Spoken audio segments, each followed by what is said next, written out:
this morning. I hope everybody had a good week and everything. And this week has been a lot better for me than last week was. But there's a. I was reading through just some of Paul's letters to the churches, and I noticed something in there that kind of stuck with me a little bit when I was reading through his letters, and also read, the letters to the churches in Revelation as well. And something I noticed is that every church, almost every church, almost every church drifted away at some point from the Lord. Every church drifted. And once they drifted, everything got all messed up and what they were supposed to be set out to do, but they drifted away from what they were supposed to do.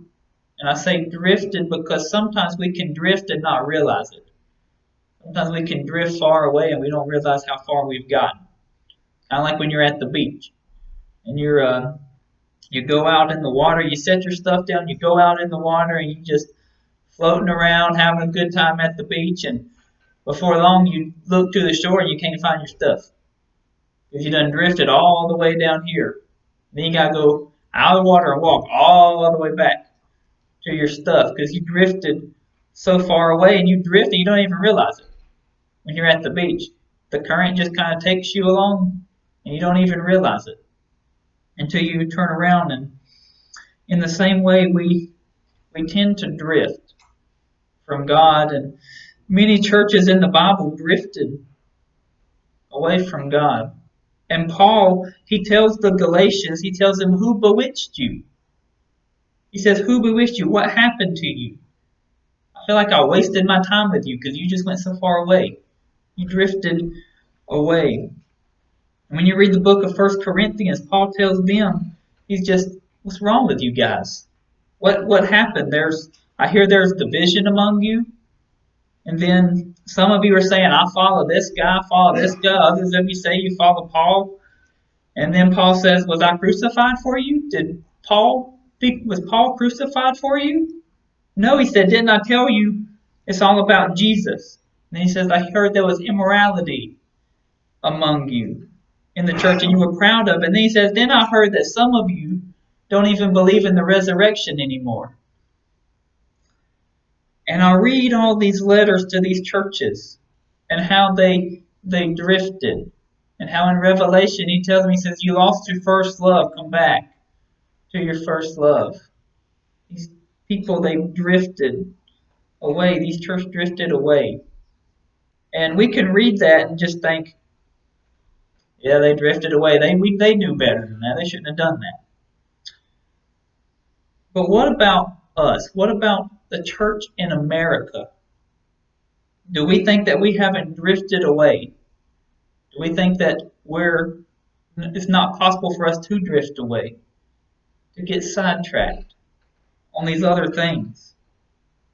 Because there's many times in our life that whenever we're not focused, we're not paying attention, we drift in our own personal life. We drift without realizing it. We have to be careful of this. Because when things start coming in the church that shouldn't be in the church starts accepting things that it shouldn't be accepted. Before long, we can look and just like how far they drifted. It's not what God wanted. They've drifted away. And so we have to be careful. And Jesus tells many, many parables about how we need to be ready. We need to be watchful. We need to be ready because he's coming at a time that we don't know when he's coming. And it's so easy for us to drift sometimes away. And the Bible talks about how our life is this vapor, where it's here today and tomorrow is gone. And a lot of times we can just drift along through life, where we just don't seem to have a care in the world. We just do what we want to do. Just kind of drift along. Go with the flow. Go with what everybody else says. And when I read these parables that Jesus talked about, kept saying, be ready. Be ready, because it's going to come like a thief in the night. You're not going to know when he comes. It's going to show up. Or your life is a vapor. You're not promised tomorrow. All these things to be ready. And in many times, when we take our eyes off of Jesus and on ourselves, it's when we really start to drift. When the church is more focused on themselves instead of Jesus, it'll start to drift. And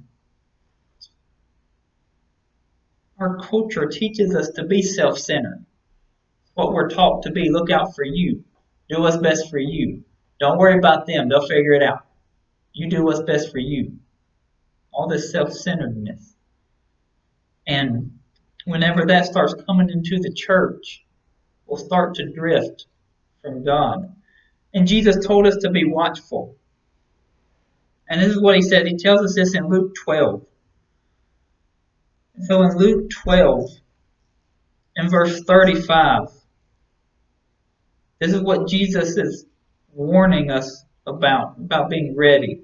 He says, be dressed, ready for service, and keep your lamp burning, like servants waiting for their master to return from a wedding banquet, so that when he comes and knocks, they can immediately open the door for him. It will be good for those servants whose master finds them watching when he comes. Truly I tell you, he will dress himself to serve. He will have them recline at the table and will come and wait on them. It will be good for those servants whose master finds them ready, even if he comes in the middle of the night or towards daybreak. But understand this, if the owner of the house knew at what hour the thief was coming, he would have not let his house be broken into. You must be ready, because the Son of Man will come at an hour when you do not expect him. Peter asked him, Lord, are you telling this parable to us or to everyone? The Lord answered, who is the faithful and wise manager, whom the master puts in charge of his servants to give them their food allowance at the proper time? It will be good for that servant whose master finds them doing so when he returns. Truly I tell you, he will put him in charge of all his possessions. But suppose the servant says to himself, my master is taking a long time in coming. And he then begins to beat the other servants, both men and women, and to eat and drink and get drunk. The master of that servant will come on a day that he does not expect him, and at an hour he is not aware of. He will cut him to pieces and assign him a place with the unbelievers. The servant who knows the master's will and does not get ready, or does not do what the master wants, will be beaten with many blows. But the one who does not know and does things deserving of punishment will be beaten with few blows. For everyone who has been given much, much will be demanded. And from everyone who has been entrusted with much, much will be asked. So Jesus tells us parable here. And he starts out, he says, be dressed, be ready for service, and keep your lamps burning. He says, keep your lamps burning.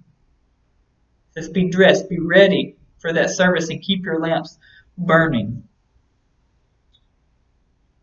That lamp he's talking about is that fire for the Lord.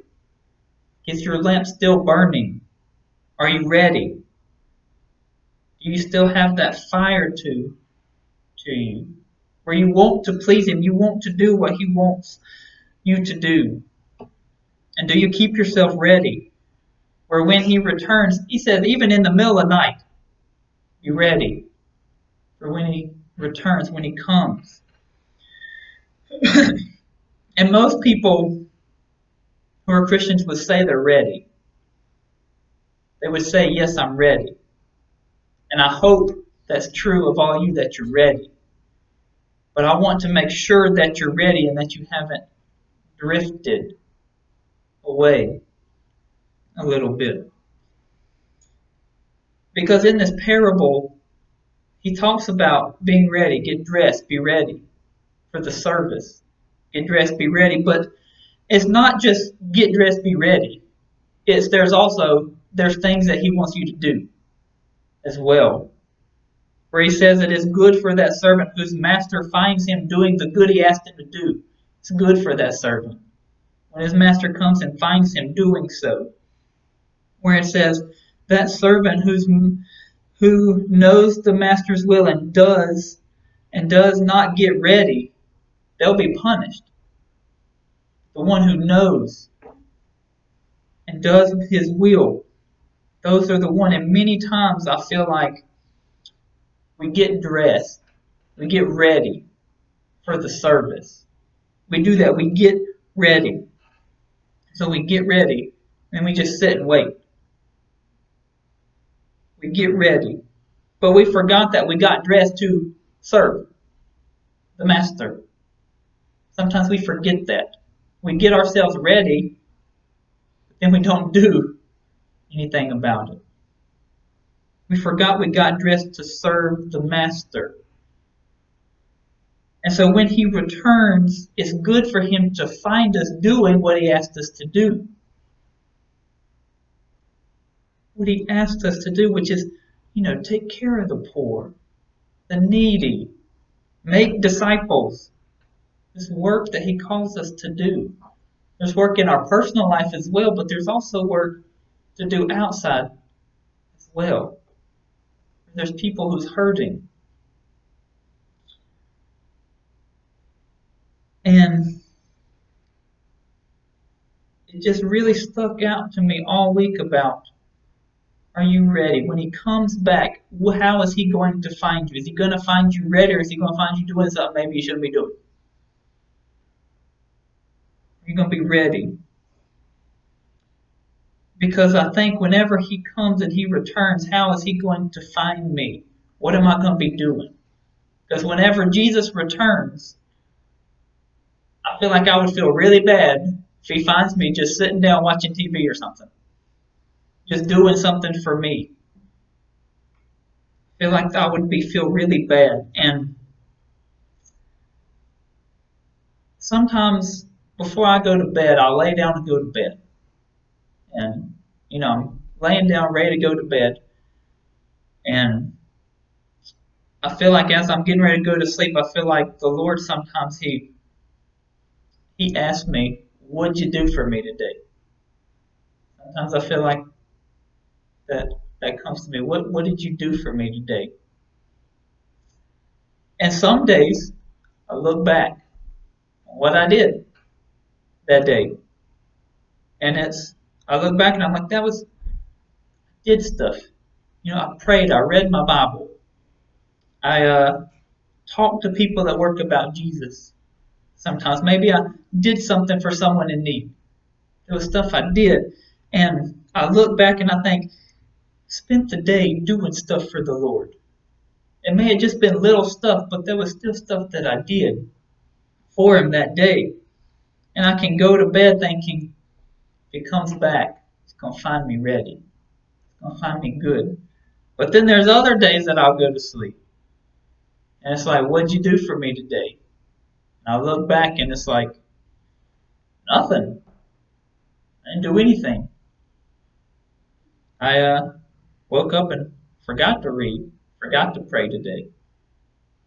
I went to work and, there was people there that had an opportunity to say something, but I just didn't really feel like getting into it with them. So I just didn't say anything about it. Or I just spent the day just to please myself, whatever that may be. And when those days happen, I feel terrible. Like I've wasted the day, what I feel like sometimes. That I didn't do anything, and if Christ would have returned and found me, would he have been pleased with how I spent the day, what I did. And that first day that I described as was ready. I got up, I dressed myself. I was in the Word, I prayed, I was ready. I got up, I got dressed.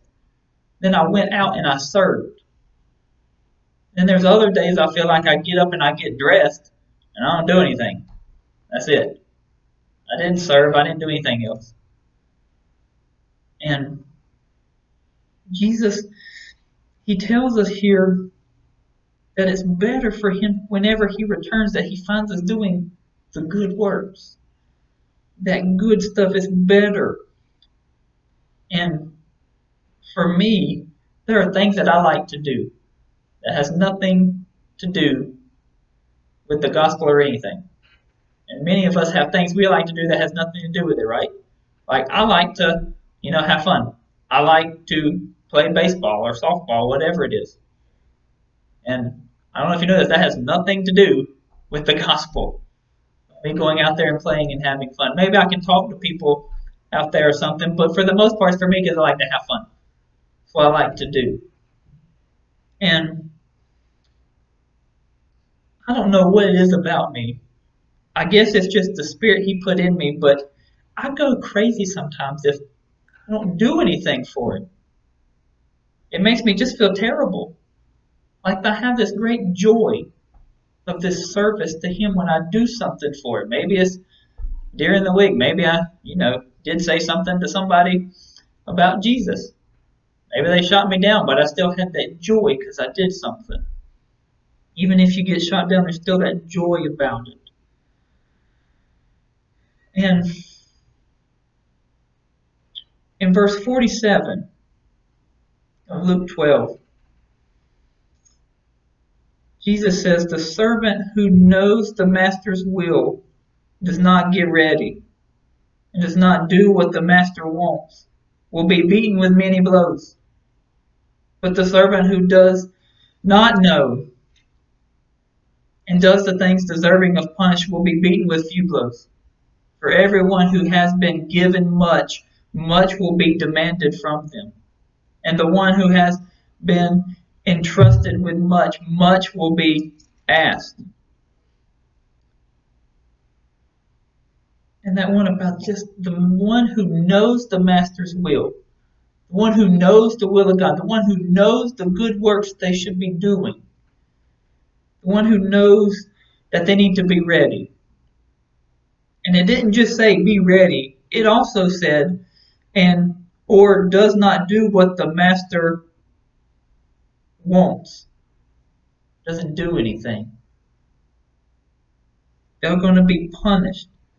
And that's why in James he says the one who knows the good they ought to be doing and doesn't do it sins. That's why James says that. And he says they'll be punished with many blows. The ones who knows what they're supposed to be doing. Yet the one who doesn't know and the one deserving of punishment who doesn't know, they're going to be punished, but they're going to be punished with fewer blows. It says. Where the punishment is more severe for the ones who knows the will, knows what they should be doing and doesn't do it. Those people be more severely punished. And all of us in here knows that we need to be ready. All of us in here knows the good that we need to be doing.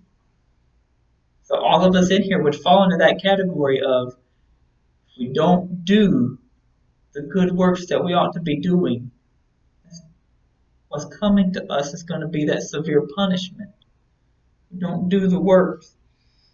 And many people would think, well, probably better if I just don't know them. Better just to not know and to be punished more severely. But that's the wrong attitude to have too, because it also says that the ones that don't know, they're going to be punished too. It's better to know and do it and not be punished. It's better. And so when we think about our lives, we think about how we spend our day. And yes, there is times where we need to relax. We can't be doing it all the time. It talks about the Sabbath. There's got to be times where we do relax. There's also times where there's good works that we should be doing. There's things that we need to be doing, and we need to look at our lives and maybe just look back on our week this week and say, what did we do for Him? Were we ready this week if He showed up? Or are there places in our lives where we may have drifted away and been carried away? And many people feel like that servant that Jesus described, where it says, "My master has been a long time in coming." So that servant begins to just do all these horrible things.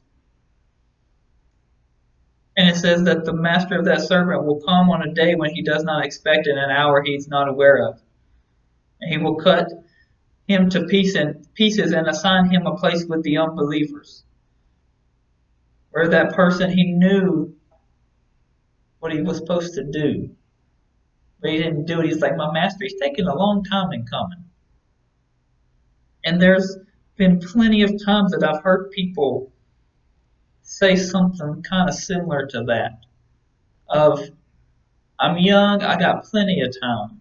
When I get old, then I'll get right with him. But right now I'm young, I'm just going to live how I want to right now.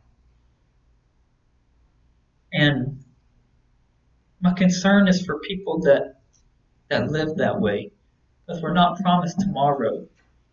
Something could happen to us that we're not aware of. It could be an accident, it could be something else, or Jesus could come back. But what's He going to find us doing when He returns? It seems like a lot of people take things for granted. We take tomorrow for granted. We do. We all have things planned out ahead of time. And it's good. We should be planning things out. That's not a bad thing. But we still need to remember that we're not promised tomorrow. We're not promised these things. And when Christ returns, how is He going to find us? And I'm really concerned about people, that He's going to come back and find them maybe where they shouldn't be.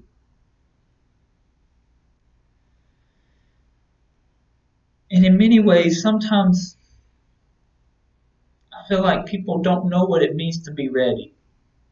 We try to overcomplicate what that really means, to be ready and to serve, to do these things, to do what we're called to do.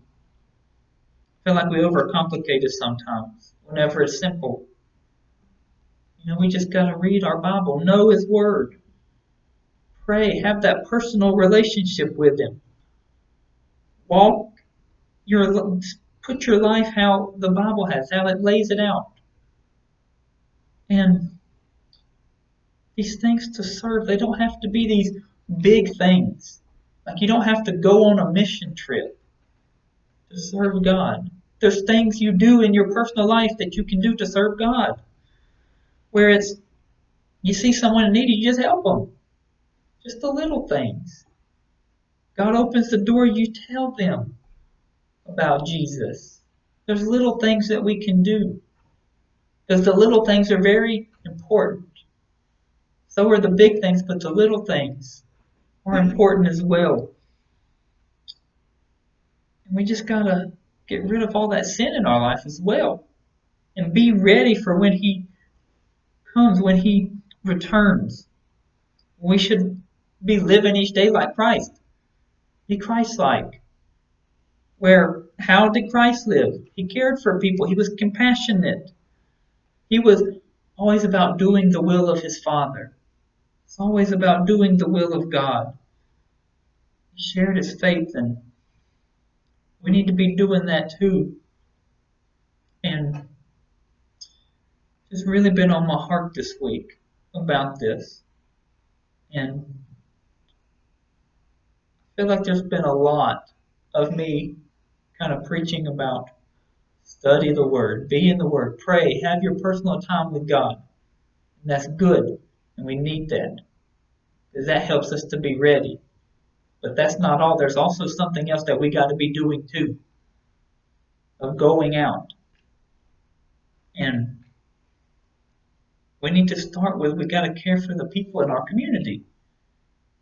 Not just the people in our church, but the people in the community as well. Where we all have people that we come in contact with, whether it be at work, whatever else, that maybe don't know Jesus, maybe don't know. And to me, if we really care for them, really care for these people, care for the people in our community, then we would do something about it. But not out of this motive of self-righteousness, but out of this compassion that we really, really care for them. We really are concerned about them and where they're heading. And many times we don't know what this looks like, how to actually live a life like that. And many times we don't know what it means to be ready because we don't read His Word. We don't know what it says, how He tells us to be ready. And sometimes one of the biggest things for us to get over is to love someone as ourselves, to put someone else's need above our own. Because in the world it teaches us all about me. It's about me. Don't worry about them. And sometimes we get caught up in that. And last night, someone came to look at my car because yet again, got some more car trouble. Surprise, surprise. But seems like that happens all the time. I'm ready to, get to heaven where I know I ain't gonna have this car trouble no more. But he came and, it was pretty late. He came and he fixed my car and it wasn't too major, which I was happy about. But he came and I talked to him a little bit and stuff, and I just feel like the Lord spoke to me during that time of he had other things he could have been doing than coming to help me with my vehicle. It's a Saturday night. He could have had plenty of other stuff to do than come to help. He could have been spending time with his family, watching TV, doing something for himself. He had plenty of other stuff to do. But yet he came anyways just to help someone out, to help me out. And there's plenty of other people too that I know he goes and helps people in the same way. When something happens, he's there, he goes and he helps. And I knew I was preaching on this whenever all this was happening and everything too. But just really spoke to me about how the Lord came back, how he would have found him. He was serving and helping someone else. Whenever he had other plenty of stuff to do, he's probably tired, he worked all day. Probably tired, he had other stuff to do, he could have been relaxing, but yet he still came to help. And I know plenty of people that are like that. That are, when something happens, whether it's in the middle of the night or whatever, they're there for them. They'll go and they'll help them. Might be their family or whatever. Something happens, they're going to go and they're going to help them, and it's going to be probably inconvenient for them. They could be doing other stuff, but they're still going to go and help. And we do that because we care about them. And the more I read the Bible, I see that that's how God wants us to care for the people in our community too. Or if someone has a need, even if it's inconveniencing for us, we still go help them anyways. During those times. And so right now I want us to just take the time to pray about where we are in our life. Are we ready? But also, just pray, Lord, is there something that I need to do to serve you that maybe I'm missing? Because sometimes we don't realize it. That maybe there's somebody in need that we need to help and we don't realize it. We just pray for these things. Pray for both that personal relationship, that prayer, that time alone with the Lord where we get dressed, where we're getting ready, where we know His Word so we're ready to serve. And that we're sharing the gospel. We're caring for these people that we love and maybe we don't even know. We show them kindness too. Or we live that way that's pleasing God so when He returns, He's going to find us doing those good works. He's going to find us doing what He asks. So I really want us to pray today. If you want to come to the altar, you can come up here to the altar. Pray, but there's always something in our lives that we could be doing for the Lord. It may not be something big or we get a lot of attention for it. There's something small that we can do. Maybe to help someone else or whatever else may be. There's something we can do. And later on in Luke, Jesus talks about how those who are faithful with the little will be faithful in much. Those who are dishonest with little will be dishonest in much. And we got to be faithful with the little. Because if we're not faithful with the little, He's not going to give us the much, the big things. And I want us all to do big things for the Lord, but first we got to be faithful with the little. And there's something little and small in all of our lives that we have to be faithful with. I don't know what it is. All of us, it's probably something different in all of our lives. Maybe helping someone. Maybe someone has a flat tire, you change it. Whatever it is, there's something little that we need to be doing, that we need to be faithful with. Because those who are faithful with the little, they'll be faithful with the much. And in this passage, it talks about the one that Jesus, whenever He returns, He finds him doing what he should be doing. He says, truly, I tell you, He will put him in charge of all his possessions. That's the one that's faithful, doing what was asked of him. So I want us to take time and to pray. So you can sit there in prayer, come up here and pray, and then I'll close this in prayer. But just take this time to pray.